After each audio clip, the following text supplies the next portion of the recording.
अस्सलाम वालेकुम नाजरीन, स्पेशल टीवी की ट्रांसमिशन हेल्थ स्पेशल में खुश आमदीद। और मैं हूं आपका मेज़बान प्रोफेसर हकीम सैफुल्लाह खान लोधी। नाजरीन, जैसा कि आप जानते हैं कि हम हर बार आपकी खिदमत में एक नए मौजू के साथ हाजिर होते हैं और हमने हमेशा उन मौजू को डिस्कस करने की कोशिश की है जिसमें माशरे में जिसकी अवेयरनेस कम है। और आज जो हम आपके सामने टॉपिक लेकर आए हैं वो भी बहुत अहम है और वो है ग़िज़ा के हवाले से। आप जानते हैं कि ग़िज़ा हमारे जिस्म में बहुत अहम किरदार अदा करती है। अगर हम अच्छी और हेल्दी ग़िज़ा खाएंगे तो हम सेहतमंद रहेंगे और हमारी जो ज़िंदगी है वो भी तवील होगी और हेल्दी लाइफ हम गुजार सकते हैं।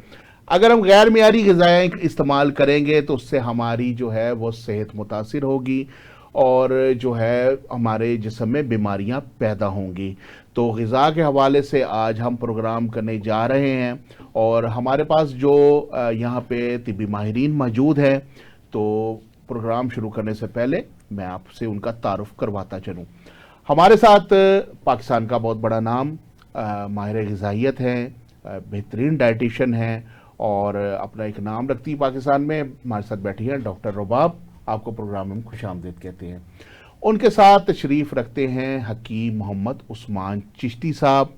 आप जो हैं वो जनाब अली बहुत ही काबिल तबीब हैं और अरसा दराज से एक खिदमत कर रहे हैं, खल्क़ खिदमत कर रहे हैं इंसानियत की, और आपके ग़िज़ा के ऊपर जो है बहुत अबूर है। यानी आप कह सकते हैं कि मरीज़ों को दवाई से ज़्यादा ग़िज़ा से ठीक कर देते हैं। तो उस्मान भाई, आपको भी हम प्रोग्राम में खुशामदीद कहते हैं। बहुत शुक्रिया जी। अच्छा उस्मान भाई, पहला सवाल आपसे है कि ग़िज़ा जो होती है, आज हम टाइटल से स्टार्ट करते हैं कि हमारे जिस्म में क्या अहम किरदार अदा करती है, इसके ऊपर थोड़ी सी रोशनी डाल दीजिए। बहुत शुक्रिया जी, आपने मुझे मददो किया इस प्रोग्राम में। बिस्मिल्लाहिर्रहमानिर्रहीम। ग़िज़ा हमारी बॉडी के अंदर बहुत मुस्बत और बहुत मनफी असरात लेके आती है। अच्छा, दोनों पहलुओं को हमने मद्देनज़र रखना है। सबसे पहले नंबर पे हमारी ग़िज़ा बुनियादी ज़रूरत है।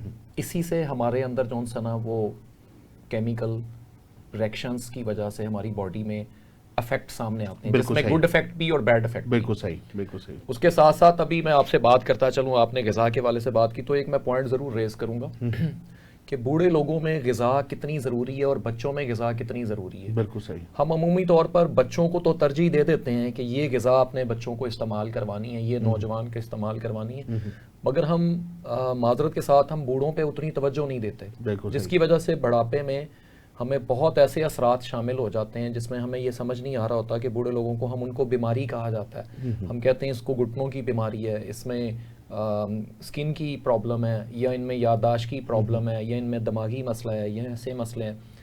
अच्छा, उसके पीछे पस मंज़र में ना हमें ग़िज़ा का बहुत अहम रोल होता है। अच्छा, बेसिकली हम जिनको बीमारियां समझ रहे होते हैं ना, वो बेसिकली बुढ़ापे की एक अलामात होती हैं। बिल्कुल सही। और बुढ़ापे की अलामात को हम कभी भी बीमारियों पे नहीं लेके जा सकते।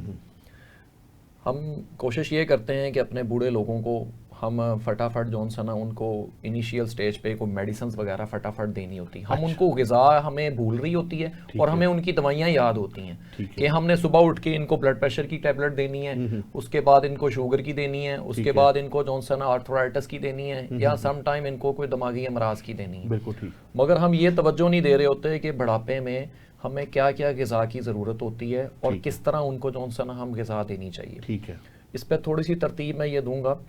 सबसे पहले नंबर पे हमें जो भी बूढ़े लोग होते हैं उनको ये देखना चाहिए कि उनकी केयर के साथ साथ उनकी ग़िज़ा पे इस तरह तवज्जो देनी चाहिए कि सुबह उनको दूध उनकी ग़िज़ा में शामिल किया जाए, उनकी ग़िज़ा में अंडा शामिल होना चाहिए, उनकी ग़िज़ा में जैतून शामिल होना चाहिए, उनकी ग़िज़ा में सिरका शामिल होना चाहिए, और साथ साथ उनकी ग़िज़ा में खजूर और ड्राई फ्रूट का इस्तेमाल भी होना चाहिए, ताकि जौन सा ना उनके जिस्म में मिनरल्स भी पूरे रहें, विटामिन भी पूरे रहें और कैल्शियम की भी मिकदार पूरी रहे। बिल्कुल सही, बिल्कुल सही। अब बेसिकली होता ये है कि हम बूढ़े लोग जो से होते हैं, इनमें अक्सर प्रॉब्लम आ जाती है याददाश्त की। हम समझते हैं कि यार ये ना इनको भूलने की कोई बीमारी लग पड़ी, इनको दिमागी मसाइल दरकार हो गए, या इनको जो सा ना कोई नफ्सियाती मसाइल दरकार हो गए। अच्छा, बेसिकली उनको नफ्सियाती मसाइल हमने खुद पैदा किए होते हैं। हमें चाहिए होता है कि हम उनको इस तरीके से हम उनको प्ले करें उनके साथ कि हम उनको अच्छे तरीके से टाइम से ग़िज़ा दें। उनके जिस्म के मुताबिक, टेम्परेचर के, माहौल के मुताबिक उनको कपड़े अच्छे मुहैया करें। ठीक है। उनको ग़िज़ा इस तरह फराहम करें कि वो आसानी से खा सकें। अगर उनके दांतों का मसला है तो हम उनको थोड़ा सा नरम ग़िज़ा की तरफ आएँ। ठीक है। उसके साथ साथ अगर हम रात को अमूमी तौर पर हम ये नहीं देखते कि उनका ब्लड प्रेशर हाई है या उनका ब्लड प्रेशर क्यों हाई है, उसकी वजह ये है कि हम उनके साथ बैठ के टाइम नहीं स्पेंड कर रहे होते। उसकी वजह ये है कि हम उनके साथ ये नहीं देख रहे होते कि उनको किस चीज़ की ज़रूरत है, आया कि उनको मेडिसिन की ज़रूरत है या आया कि उनको ग़िज़ा की। और मैं तो ये ज़रूर कहूँगा कि बुढ़ापे में मेडिसिन से ज़्यादा उनको ग़िज़ा पे तवज्जो देनी चाहिए। और इसी तरह बच्चों के पास मैं आप आ जाता हूँ कि बच्चों को भी अमूमी तौर पर हम थोड़ी सी कफ आती है या थोड़ा सा नज़ला ज़ुकाम आता है, हम फ़ौरन उनको एंटीबायोटिक्स देना शुरू कर देते हैं। हालांकि उससे बेहतरीन ये होता है कि उनको हम उनके हाथों की हथेलियाँ या पाँव के तलवों पे उनको मसाज करें। उनके गले में थॉट्स जो इन्फेक्शंस हो जाते हैं, हम उनको हनी का इस्तेमाल करवाएं या उनको ख़ास तौर पर ऐसे फ्रूट का इस्तेमाल करवाएं। मिसाल के तौर पर हम अमूमन बच्चों को जो सा है वो स्नैक्स वगैरह या दूसरी चीज़ें हम उसको इस्तेमाल करा रहे होते हैं और फ़ौरन हमें गला ख़राब होता है, हम फ़ौरन मेडिसिन की तरफ चले जाते हैं। हमें चाहिए उनको हम मुनासिब हद तक फ्रूट का इस्तेमाल कराएं, हम उनको मुनासिब हद तक वेजिटेबल बॉयल करके हम इस्तेमाल कराएं। आजकल जैसे मौसम तब्दील हो रहा है, सर्दियों के दिन आ रहे हैं, हम उनको ड्राई फ्रूट का भी इस्तेमाल कराएं। हम उनको मुनासिब ऐसी चीज़ें इस्तेमाल कराएं जिसमें इंजीर हो गया, ठीक है, इसमें खजूर का इस्तेमाल करें, खुश्क मेवाजात भी उनको दें। और ख़ास तौर पर सर्दियों के शुरू में, मौसम सरमा के शुरू में, विंटर के शुरू में, हमें बच्चों को, बूढ़ों को, नौजवानों को कम से कम आधा घंटा धूप में ज़रूर बैठना चाहिए, ताकि हम उससे जो सा ना, वो भी एक हमारी ग़िज़ा का हिस्सा है, हम उससे अपनी ग़िज़ा की न्यूट्रिशंस को पूरा कर सकते हैं। जी, विटामिन डी का इंटेक होता है। एग्जैक्टली, वो विटामिन डी जो सा है वो हम ग़िज़ा से पूरा नहीं कर सकते। उसके लिए जो सा ना हमें धूप में बैठना ज़रूरी है। और वो हमारा एक वाहिद जो सा ना आप समझ लें कि ऐसा सोर्स है जिससे हम फ्री में और बहुत इजीली हम बैठ के तो ये सोर्स हासिल कर सकते हैं। अच्छा उस्मान भाई, आपने ये बात जैसे की है कि बच्चों को जो है वो हमें डाइट के हवाले से मेडिसिन दे देते हैं, उनको एंटीबायोटिक, और जो है उनको ये खिलाते हैं पापड़, स्लैंटियाँ, इस तरह की। तो माँ बाप खुद ही तो ये करते हैं। पहली चीज़, आप एक तबीब हैं, मैं एक तबीब हूँ, हम लोग समझ सकते हैं कि ये चीज़ बच्चों के लिए कितनी नुकसानदेह देती है।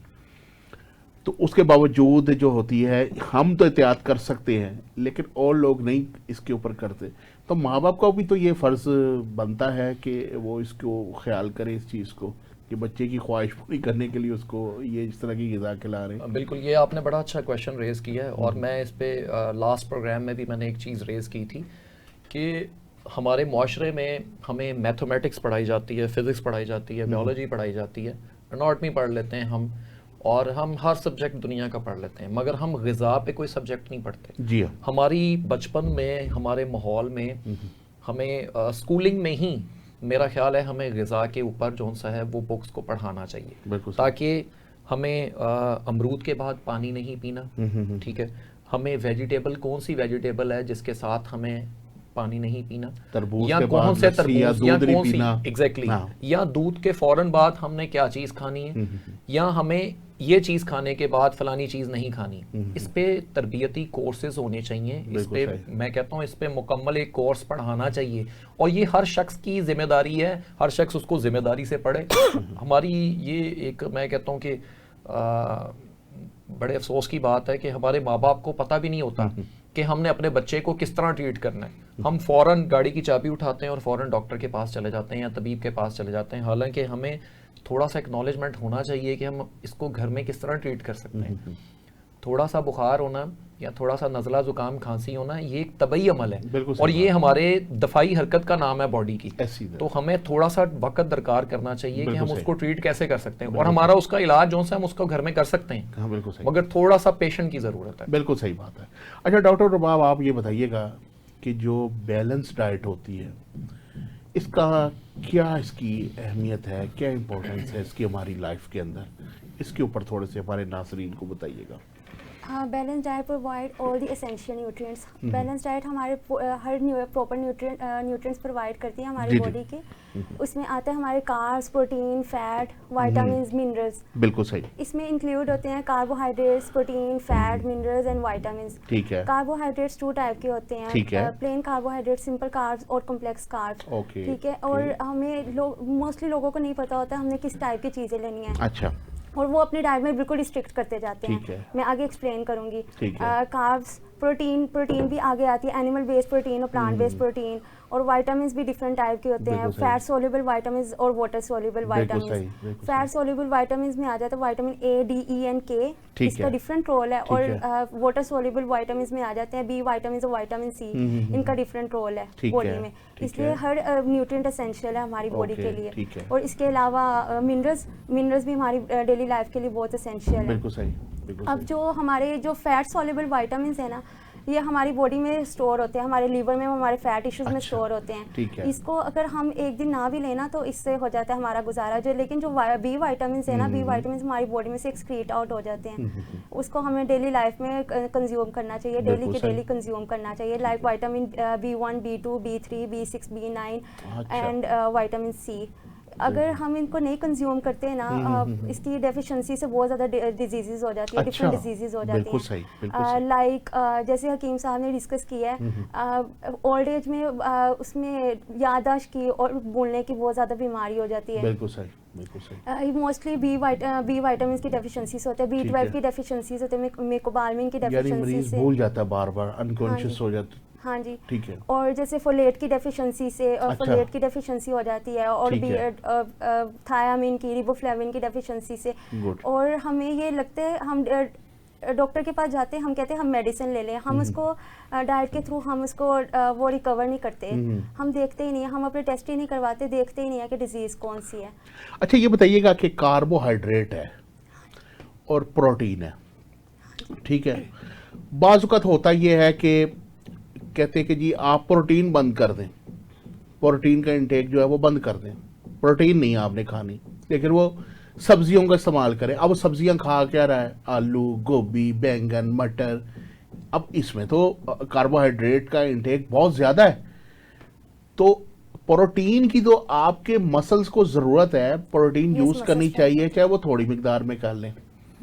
आप रेड मीट नहीं खा सकते तो आप जो है वो वाइट मीट खा लें, ठीक है। मटन या बीफ नहीं खा सकते तो फिश खा लें, प्रोटीन की तो ज़रूरत है। तो ये क्या नाइंसाफ़ी नहीं है कि इस तरह से लोग बंद कर देते हैं अपना प्रोटीन और कार्बोहाइड्रेट को, जो है वो लोग फिर उसकी तरफ चल पड़ते हैं? इसके ऊपर हमारे नाजरीन को बताइएगा थोड़ा। मार्केट में डिफरेंट लोग बैठे हैं, ठीक जी है, जी जी, जिनको बिल्कुल नॉलेज नहीं है, वो क्रैश डाइट लोगों को देते हैं। उन्हें नॉलेज नहीं है कि इससे हमारा वाटर लॉस होता है, हमारा मसल लॉस होता है, इससे हमारा फैट लॉस नहीं होता, ठीक है। और उन्हें बिल्कुल भी नॉलेज नहीं होता, और वो अपनी तरफ से डाइट्स देते हैं। अच्छा। अब हमारी 2 टाइप की डाइट्स होती हैं, एक थेराप्यूटिक डाइट, एक तो नॉर्मल जैसे हम डेली लाइफ में फूड लेते हैं। उसके अलावा थेराप्यूटिक डाइट होती है जो हम डिफरेंट डिजीजेज में देते हैं। और थेराप्यूटिक डाइट के अलावा एक क्रैश डाइट होती है जो आजकल बहुत ज़्यादा ट्रेंडिंग है। ठीक है। थेराप्यूटिक डाइट में आ जाता है जो हमारे डिफरेंट डिजीजेज हैं, डायबिटिक पर्सन के लिए, हाइपरटेंसिव पर्सन के लिए, किडनी के पेशेंट के लिए। बिल्कुल सही, बिल्कुल सही। इनके लिए ना हम सॉल्ट रिस्ट्रिक्ट करते हैं, और जैसे किडनी के पेशेंट के लिए वाटर एंड पोटेशियम का इंटेक कम करते हैं। किडनी का वो पेशेंट जो जिसका नेफ्रॉन वर्क नहीं करता। अच्छा, ठीक है। उसके लिए, और जो उस पे होते हैं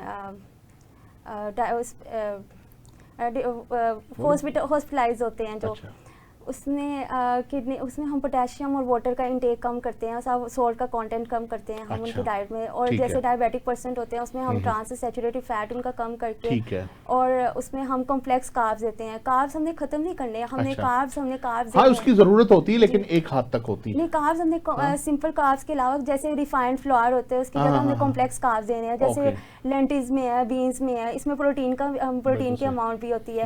और जैसे मल्टीग्रेन्स होते हैं, मल्टीग्रेन्स हमारे बॉडी के लिए बहुत अच्छे हैं। बिल्कुल सही, बिल्कुल सही। हमने वो रिकमेंड करने हैं, प्लेन कार्ब्स की जगह। बिल्कुल सही।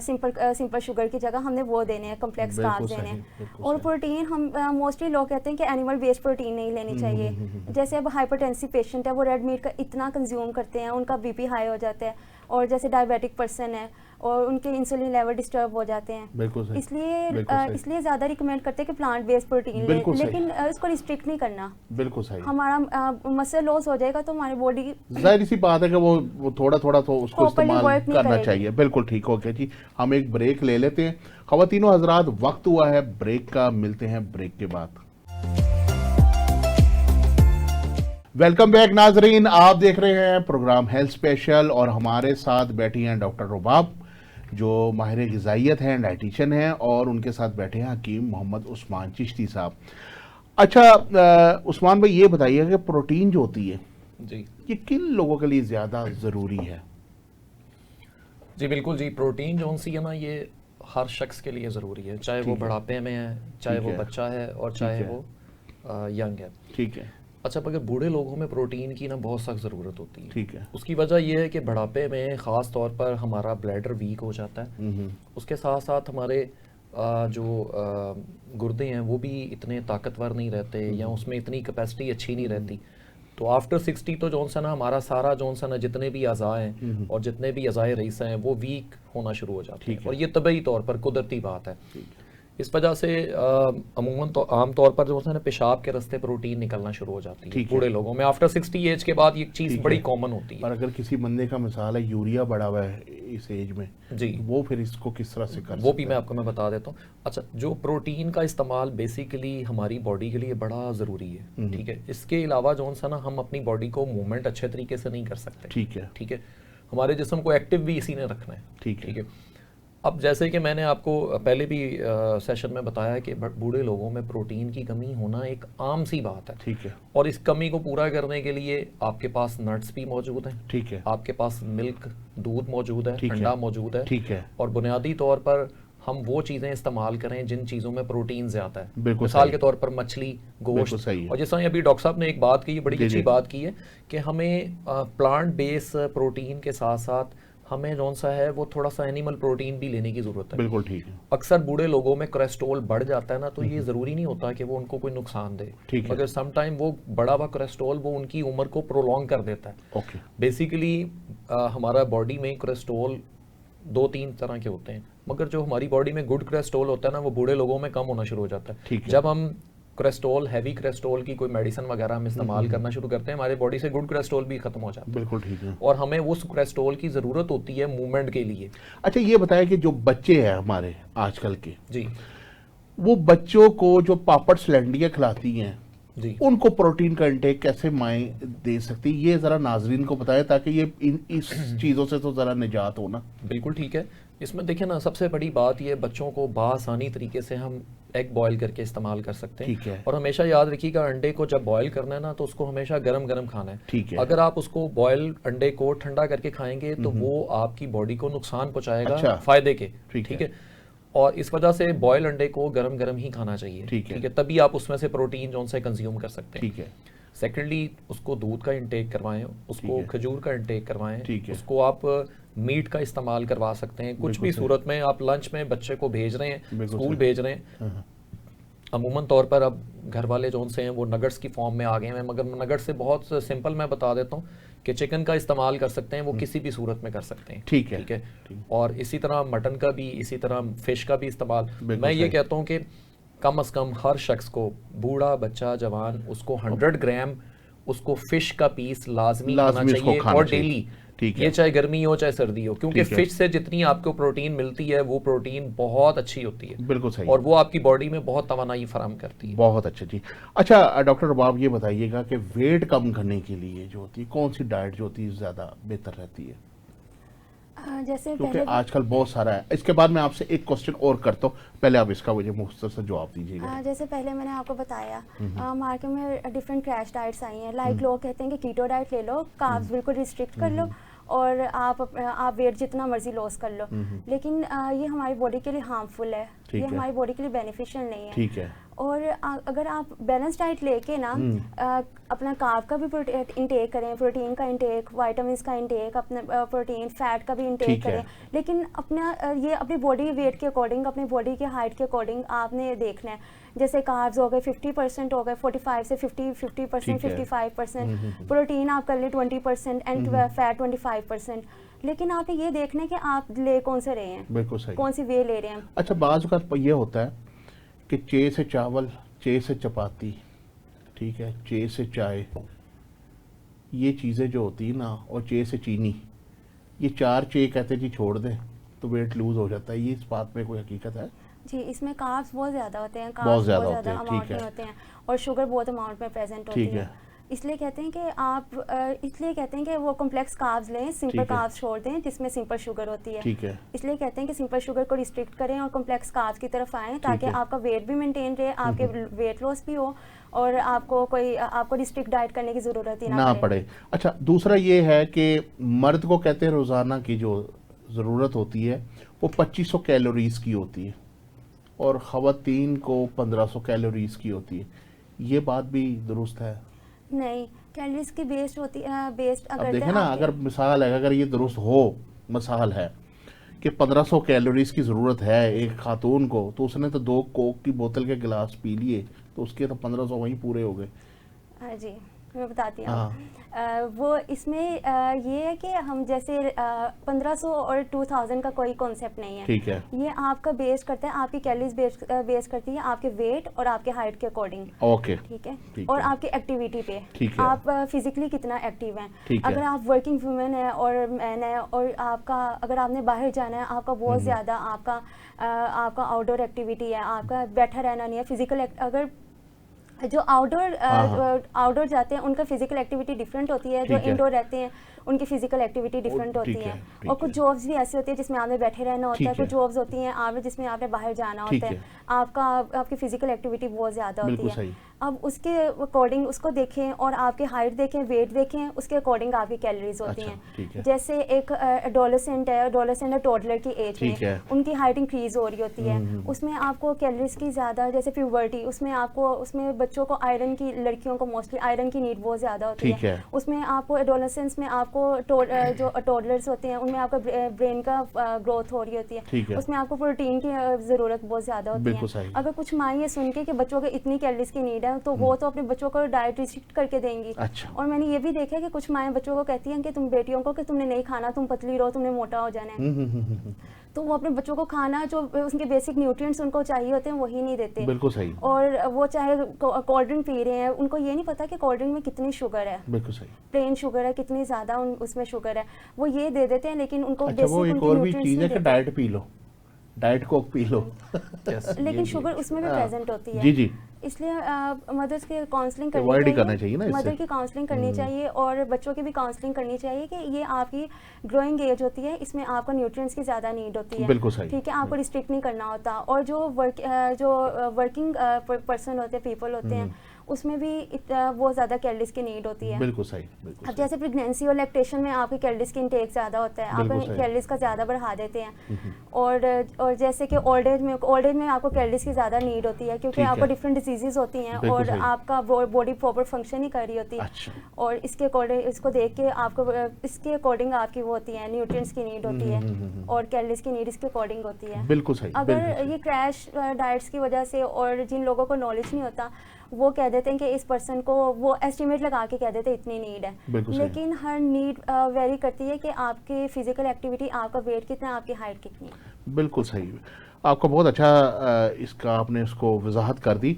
मैं ना आपको एक छोटी सी बात बताता हूँ। मैं एक डाइटिशियन का क्लिप देख रहा था, तो उसने कहा कि जी मर्द को 2500 की ज़रूरत होती कैलोरीज को और ख़वातीन को 1500 कैलोरीज की ज़रूरत होती है। तभी मैंने ये सवाल आपसे आज किया।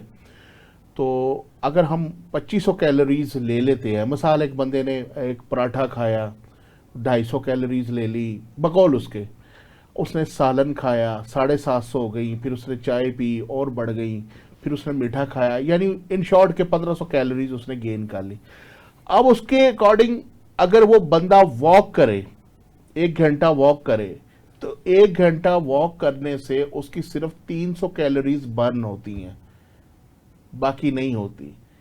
ठीक है, तो ये वो एक क्लिप था जिसने बड़े बड़ों को वॉक से पीछे कर दिया। उन्होंने कहा यार वॉक करने से इतनी मेहनत करके भी, इतना पैदल चल के भी, अब 1 घंटा वॉक जो होती थी तकरीबन उसको 4.5 किलोमीटर तक बंदा ट्रैक लगा लेता है, तो जब हमारी कुछ 300 कैलोरीज ही बर्न होनी है तो फिर वॉक करने का, इतनी मशक्क़त करने का क्या फ़ायदा? इसके बारे में थोड़ा सा हमारे नाजरीन को ज़रा बताइएगा। इसमें उन्होंने कहा है कि अब लोग डिफरेंट टाइप की वॉक करते हैं, कुछ रनिंग करते हैं, कुछ ब्रिस्क वॉकिंग करते हैं। अच्छा। अब देखें, अब जितना आपने बताया, पराठा लिया, सालन जी, लिया, जी। मीठा लिया, चाय पी, ये सारी सिंपल शुगर है इसमें। ठीक है। प्लेन शुगर है, प्लेन कार्ब्स हैं, ठीक है, इसमें कॉम्प्लेक्स कुछ भी नहीं है। ठीक है। कॉम्प्लेक्स हमारे लिए, और सैचुरेटेड फैट है, ट्रांस ठीक फैट है इसमें, और प्रोटीन भी बहुत कम माइन्यूट अमाउंट में। ये एक तो हमारे लिए हार्मफुल है, हमारी डाइट बिल्कुल ठीक नहीं है। ठीक ये है। एक तो हमारे लिए हार्मफुल है। अगर हम इसको वॉक करते हैं, थोड़ी बहुत कैलोरीज हम कम कर सकते हैं। अच्छा। अगर हमारी फिजिकल एक्टिविटी नहीं ठीक, यानी बात उसकी ठीक है ये? नहीं, हाँ।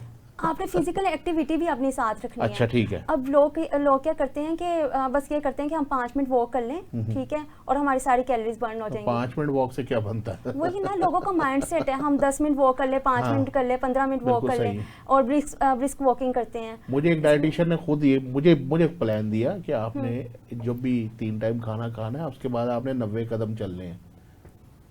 ये तो है, ये करना चाहिए, लेकिन आपने अपनी फिजिकल एक्टिविटी भी बेहतर रखनी ठीक है। अगर हम वॉक पे रहें और इतना कुछ खा के भी हम कहें कि हमने बस वॉक करनी है, उससे हमारा वेट और फैट लॉस नहीं होगा, उससे हमारा वेट गेन होगा। इसलिए उन्होंने ये कहा था कि ताकि लोग अपनी फिजिकल एक्टिविटी भी तो बेहतर जॉगिंग वगैरह ठीक रहती है, उससे जॉगिंग जल्दी बेहतर हो रहती जाता है? जी, लेकिन आपको ये भी देखना चाहिए कि आप हार्ट पेशेंट तो नहीं। ठीक है। आपको सारा कुछ देके आपको एक अच्छे डॉक्टर से कंसल्ट करना चाहिए। ठीक है। अपना शुरू करने से पहले बिल्कुल सही। लाइफस्टाइल, अपनी जो है लिपिड प्रोफाइल करवा लेनी यस, चाहिए। अपने प्रॉपर टेस्ट करवाएं, अपने डॉक्टर से ठीक है। कंसल्ट करें, अपने डाइटिशियन से कंसल्ट करें, बिल्कुल सही एंड है। देन कोई करें, अच्छा को मालिक देखे। बिल्कुल सही बात है जी। अच्छा उस्मान भाई, आपसे जो सवाल करना चाह रहा हूँ बहुत ही अहम सवाल है। जी। मुझे ये बताइएगा कि फ्रोजन फूड्स का आजकल बहुत ज़्यादा इस्तेमाल हो रहा है, बिल्कुल जी। और ये कितना नुकसानदेह है? क्या इसका कोई फ़ायदा भी है? चले ये भी बता दें, और नुकसान क्या है वो भी बता दें। ये हमारे नाज़रीन को ज़रा बताइएगा, क्योंकि अक्सर ख़वातीन वक्त बचाने के लिए फ्रोज़न फूड्स ले लेती हैं और फटाफट ऑयल डाला और उसको घी में उसको तल लिया और तल के खिला दिया। जी बिल्कुल इसको जी, बताइए। बहुत अच्छा आपने क्वेश्चन रेज किया। फ्रोज़न फ्रूट या फ्रोज़न प्रोसेसिंग फूड जो सा है, और यहाँ फ्रोज़न वेजिटेबल भी लगा लें चाहे, या फ्रोज़न आप फ्रूट क्यों ना लगा लें। अच्छा, जो भी फ्रोज़न चीज़ है उसकी एक म्यार और एक मुद्दत उसकी तयन होती है। ठीक है। इतनी तयन के बाद फ्रोज़न फ्रूट हो, वेजिटेबल हो या फूड हो, वो ख़राब हो जाता है। ठीक है। उसके अंदर से मिनरल्स ख़त्म हो जाते हैं, उसके अंदर से विटामिन ख़त्म हो जाते हैं। ठीक है। अब डॉक्टर साहब ने बहुत अच्छे बड़ी तफसीली बस आपने इसको मुख्तसर कर देना, क्योंकि हम इख्तिताम की बिल्कुल तरफ जा ऐसे ही रहे है। हैं। अच्छा, प्रोसेसिंग फूड हो गया या फ्रोज़न फूड हो गया, ये बेसिकली इसके अंदर जितनी भी ग़िज़ाइयत होती है वो एक मुद्दत के साथ साथ रिमूव होना शुरू हो जाती है। अच्छा। हमारी बॉडी में प्रोसेसिंग फूड इंतहाई नुकसानदेह भी होता है। बिल्कुल सही। अगर इसका मुसलसल इस्तेमाल किया जाए तो ये कैंसर की तरफ भी चला जाता है, बिल्कुल सही। बिकॉज कि ये हमारे सेल्स को डेड करना शुरू कर ठीक देता है। है। ठीक है। बेसिकली इसके अंदर ऐसे केमिकल्स, ऐसी बुनियादी तौर पर बैक्टीरिया पैदा होना शुरू हो जाते हैं जो हमारी बॉडी के लिए इंतहाई नुकसानदेह होते बिल्कुल हैं। सही। अच्छा, बेसिकली टाइम जो सा हम कंज्यूम करने के लिए, उसको बचाने के लिए हम हमारे अपने जो माँ बाप हैं बच्चे के, या बेसिकली वो ख़वातीन जो जॉब करती हैं, या जो वो लोग जो एक्स्ट्रा ऑर्डनरी फास्टली जॉब कर रहे होते हैं, उनके पास टाइम नहीं है कि जी हम अपने फूड को जो सा ना मेक खुद कर सकें, वो फ्रोज़न का इस्तेमाल करते हैं। तो उनसे मैं दरख्वास्त करूँगा कि कम से कम आप कोई वेजिटेबल का इस्तेमाल कर लें या फ्रेश फ्रूट का इस्तेमाल कर लें, वो ज़्यादा बेटर है बनस्बत के फ्रोज़न फूड के, क्योंकि फ्रोज़न फूड के इंतहाई नुकसानदेह अमल जो से ना हमारे माशरे में सामने हो रहे हैं। बिल्कुल सही है। और वो फ्रोजन भी नुकसानदेह है, और फ्रिज में रखा हुआ जो सालन है वो भी बिल्कुल ऐसे ही नुकसानदेह है। है। अच्छा, बेसिकली जब भी हम फ्रोज़न फूड निकालते हैं, वो फूड निकालने के बाद हम फ़ौरन या तो उसको माइक्रो में करते हैं या उसको ऑयल में जौन सा ना हम उसको फ्राई करेंगे। बिल्कुल सही। अच्छा, वो दोनों सूरतों में जौन सा ना वो नुकसानदेह शामिल। बिल्कुल सही।